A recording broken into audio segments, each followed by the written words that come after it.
Hello everyone, आप सभी का स्वागत है मैग्नेट ब्रेन्स हिंदी मीडियम पर। मेरा नाम है अंकुर बबीले और आप मेरे साथ पढ़ रहे हैं कक्षा 12वीं का सामाजिक विज्ञान।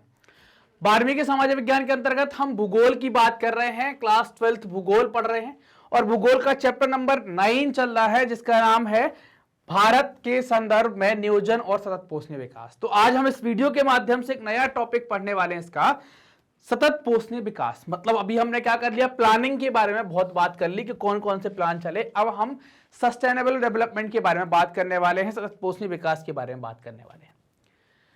सतत पोषणीय विकास क्या है, सस्टेनेबल डेवलपमेंट क्या कहलाता है, इसके बारे में हम बात करेंगे। है क्या, कैसे आया, ये पूरी जानकारी हम इस वीडियो में लेने वाले हैं।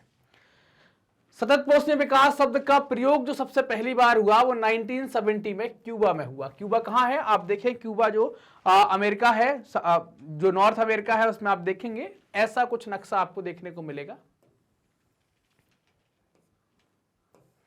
जो मैक्सिको की खाड़ी है, मैक्सिको की खाड़ी के पास एक ऐसा देश स्थित है जिसको क्यूबा, इसे बास्केट ऑफ शुगर भी कहा जाता है। क्यूबा में कोको उद्घोषणा में किया गया। इस उद्घोषणा के बाद इस शब्द का प्रयोग राष्ट्रीय और अंतर्राष्ट्रीय स्तर पर विकास की समस्याओं के लिए एक औषधि के रूप में करना स्टार्ट कर दिया कि भाई जब आप डेवलपमेंट कर रहे हैं, सतत पोषणीय विकास का मतलब है आज तो हमें उसका उपयोग करना ही है, आगे आने वाली पीढ़ियों को ध्यान में रखकर उसका उपयोग करना है। ऐसा नहीं कि उस संसाधन को हम आज ही खत्म कर दें, उसे आगे आने वाली पीढ़ियों को ध्यान में रखकर जब हम चीज का उपयोग करते हैं, कोई प्लान तैयार करते हैं, तो वो सस्टेनेबल डेवलपमेंट प्लान कहलाता है।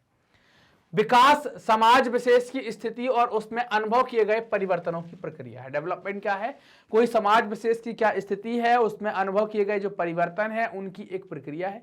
इससे ज्ञात होता है कि समाज में किस प्रकार की प्रौद्योगिकी विकसित हुई है ना, समाज के अंदर किस प्रकार की प्रौद्योगिकी विकसित हुई है और किस प्रकार का पोषण हुआ है, ये ज्ञात होता है वहां से। तो डेवलपमेंट आप समझ गए क्या है कि एक स्थिति और उसमें जो समाज की स्थिति है उसमें अनुभव किए गए परिवर्तनों की प्रक्रिया होती है। विकास स्वयं में अपने आप में एक बहुआयामी संकल्पना है ना, एक बहुआयामी संकल्पना है जो अर्थव्यवस्था, समाज तथा पर्यावरण में परिवर्तन का द्योतक है ना। कि ये क्या है कि भाई अर्थव्यवस्था, समाज और पर्यावरण के परिवर्तन के सूचक के रूप में आप इसको देख सकते हैं। इसके माध्यम से इनमें परिवर्तन आप देख पाएंगे। यह परिवर्तन सकारात्मक और अतुलनीय हो सकता है ना, कैसा, पॉजिटिव, और इसकी आप तुलना नहीं कर सकते किसी से, ऐसे परिवर्तन आप यहां पर देख सकते हैं। विकास की संकल्पना है ना, विकास की संकल्पना 20वीं शताब्दी के उत्तरार्ध की देन है, जिसे आर्थिक वृद्धि के पर्याय के रूप में देखा जाता है और उसमें सकल राष्ट्रीय उत्पाद, प्रति व्यक्ति आय और प्रति व्यक्ति उपभोग के संदर्भ में आप देख सकते हैं। मतलब 20वीं शताब्दी के उत्तरार्ध में, मतलब 20वीं शताब्दी आधी निकल गई, उसके बाद की बात की जा रही है। तो आर्थिक विकास के पर्याय के रूप में आप विकास को देखते हैं। सब कोई डेवलपमेंट का मतलब क्या है कि पैसा कितना कमाया, उसको ही आमतौर पर आजकल क्या कहने लगे हैं, विकास कहने लगे हैं।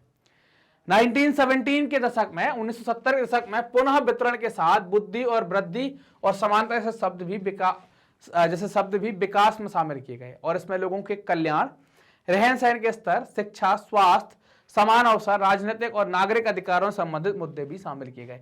मतलब केवल अब विकास का पैमाना पैसा नहीं होगा, शिक्षा, स्वास्थ्य पर भी बात करने लगे, रहन सहन का स्तर क्या है इस पर भी बात करने लगे।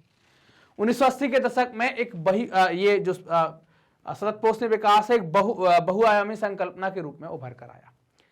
सतत पोषणीय विकास क्या है, इस पर हम बात करें।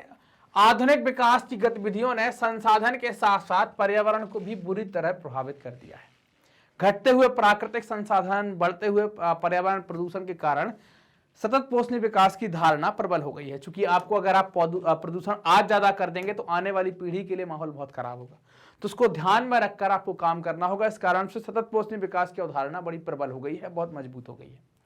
इसे कई नामों से जानते हैं, जैसे समपोषित विकास, निर्वहनीय विकास एवं धारणीय विकास आदि। पर्यावरण मुद्दों पर विश्व समुदाय की बहती हुई चिंता को ध्यान में रखकर संयुक्त राष्ट्र संघ ने विश्व पर्यावरण एवं विकास आयोग का गठन किया ना, world environment and development commission को बनाया गया, जिसके प्रमुख नॉर्वे के प्रधानमंत्री गरो हरलेक ब्रंटलैंड थी, है ना। ये उसकी हेड हुआ करती थी और इनको चिंता थी कैसे हम इसको और आगे बढ़ाएं। इस आयोग ने अपनी एक रिपोर्ट जारी की और उसमें एक हमारा एक जैसा भविष्य या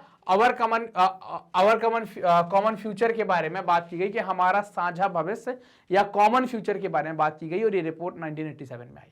इस रिपोर्ट में औद्योगिक विकसित और विकासशील देशों के विकास को नियंत्रित करने पर जोर दिया गया कि अगर इसी तरीके से ये लोग अपनी होड़ में लगे रहेंगे, विकास के लिए आगे बढ़ते रहेंगे, तो समस्या ये आ जाएगी कि भाई अब ये दिक्कत होगी कि ऐसे ही विकसित करते जाएंगे तो पर्यावरण को ये बहुत दूषित कर देंगे और इनके प्रदूषण के कारण इनने अपने आप को डेवलप किया, इनने प्रदूषित किया, भरपाई आने वाली पीढ़ी और वैसे देश भी करेंगे जिनने अपने आप को डेवलप नहीं किया। तो इनके विकास को नियंत्रित करने की बात इनके द्वारा कही गई।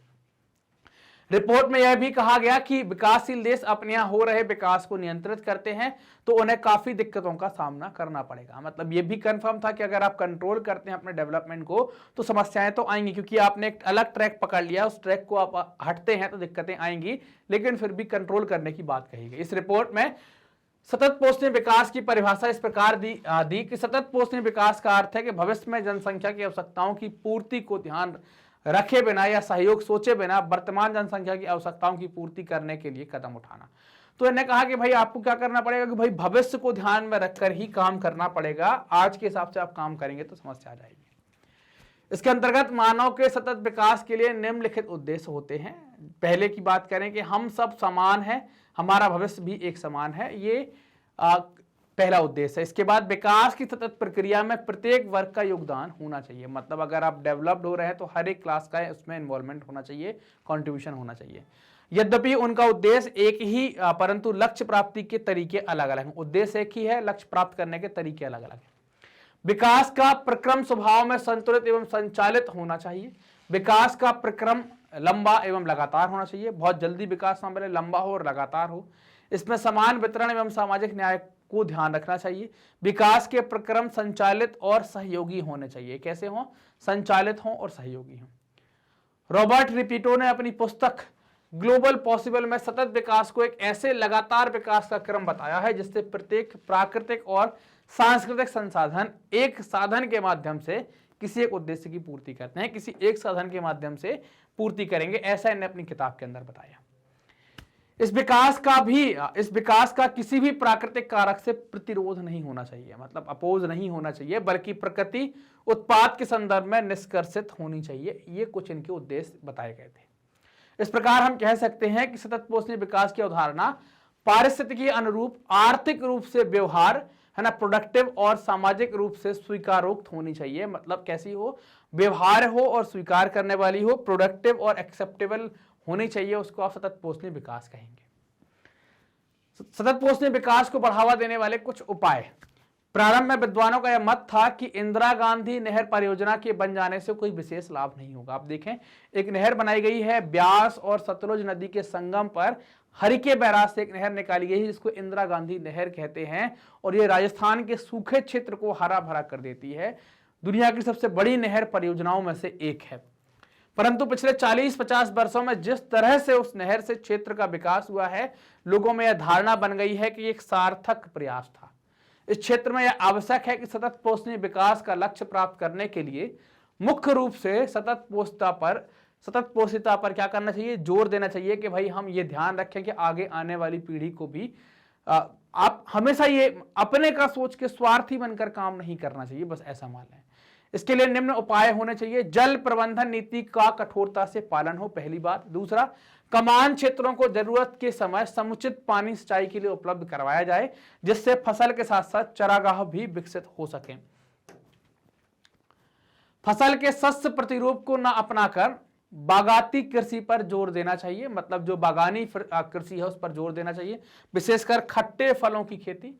कमान क्षेत्र में विकास कार्य किया जाए, जैसे जल प्रवाह के लिए नालियां बनाई जाए, भूमि समतल हो, जल का समान वितरण प्रभावी ढंग से हो, जल को व्यर्थ ना बहाया जाए। ये सारी बातें वहां पर ध्यान रखना चाहिए कि ये बहुत मतलब ऐसे हम बोलें कि इन्हें बहुत कठोरता से लागू करना चाहिए। जलाक्रांता एवं लवणीय भूमि का पुनरुद्धार भी किया जाए। वनीकरण हो, जहां पर अब जमीन गीली रहने लगी है तो वहां पर पेड़ लगाना स्टार्ट करें, जिसमें रक्षण मेखला पर वृक्ष लगाए जाएं, चरागाह विकास कार्य हो, भंगुर पर्यावरण का विकास किया जाए। मतलब इस तरीके का पर्यावरण, आप उस पर्यावरण का भी विकास करें। सामाजिक सतत पोषता का लक्ष्य हासिल किया जाए। निर्धन कृषकों को भूमि आवंटन की जाए और वित्तीय सहायता दी जाए कि वे अपनी आर्थिक दशा में सुधार कर सके, है ना, उनकी जो इकोनॉमिक कंडीशन है उसमें डेवलप कर सके। कृषि सेवा केंद्र और विपणन केंद्र स्थापित करें, उनके माध्यम से प्रकारात्मक संबंध स्थापित हो। कैसा हो कि भाई अगर कृषि सेवा केंद्र स्थापित होगा, विपणन केंद्र स्थापित होगा, तो आपकी जो फसल आएगी वो भी बिक पाएगी और अच्छे दाम आपको मिल पाएंगे। मैग्नेट ब्रेन्स अपनी हाई क्वालिटी एजुकेशन के लिए साथ ही साथ निःशुल्क शिक्षा के लिए जाना जाता है। मतलब आपको यहाँ पर किसी प्रकार का कोई पेमेंट नहीं करना है, सभी वीडियोस आपको मिलते हैं बिल्कुल निःशुल्क में। हम बहुत सारे कोर्स ऑफर करते हैं, CBSE English medium, Hindi medium, NTSC, olympiad, CUET, spoken, UP और बिहार बोर्ड, इन सभी के कोर्सेस, इन सभी के वीडियोस आपको कहाँ मिलेंगे? हमारे ऑफिशियल यूट्यूब चैनल पर, हमारी वेबसाइट पर, हमारे एप्लीकेशन पर। एप्लीकेशन का उपयोग करने के लिए प्ले स्टोर में जाएं, टाइप करें मैग्नेट ब्रेन्स। वेबसाइट का उपयोग करने के लिए सर्च बार में टाइप करें www.magnetbrains.com। बुक्स एनी बुक्स चाहते हैं तो डिस्क्रिप्शन में लिंक दी गई है, लिंक के थ्रू आप प्राप्त कर सकते हैं। इसके अलावा आप हमसे जुड़ सकते हैं अलग अलग सोशल मीडिया प्लेटफॉर्म पर, जैसे यूट्यूब, फेसबुक, इंस्टा, ट्विटर और टेलीग्राम के माध्यम से। ये वीडियो आप देख रहे हैं मैग्नेट ब्रेन्स के Hindi channel magnet brains Hindi medium पर, तो चैनल को सब्सक्राइब करें, वीडियो को लाइक करें और अपने दोस्तों के साथ जमकर शेयर करें। धन्यवाद।